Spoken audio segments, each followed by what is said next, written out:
Maşallah.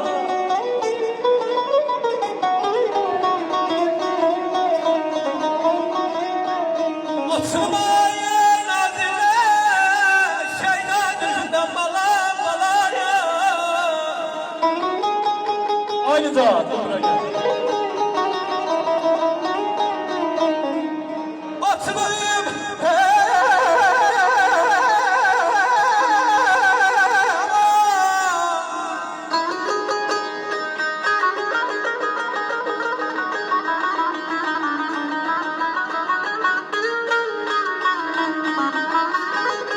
oturmayın nazile, şeyden yüzünden neydim? Sevgiletan anama, Gülistanlı baharım benim.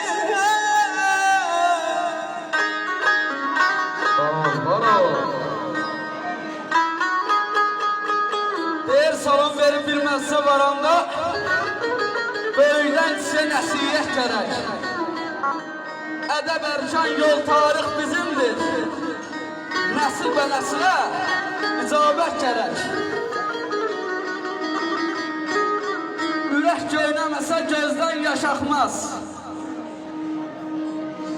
Özündən qaynayan bulaqlar kimi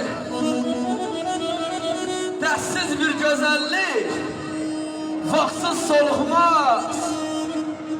Şaxtadan saralan yarpaqlar kimi sağlam adam tez sarar üzündən, ağız danışanda gülər gözündən.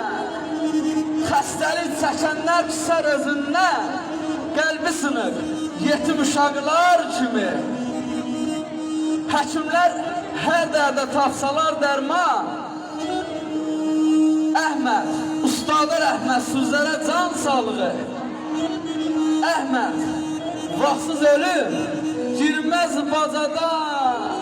İnsanlar ayrılıb keçməz dünyadan. Gez gəlir, tez gedən qonaqlar kimi aqa doyalım.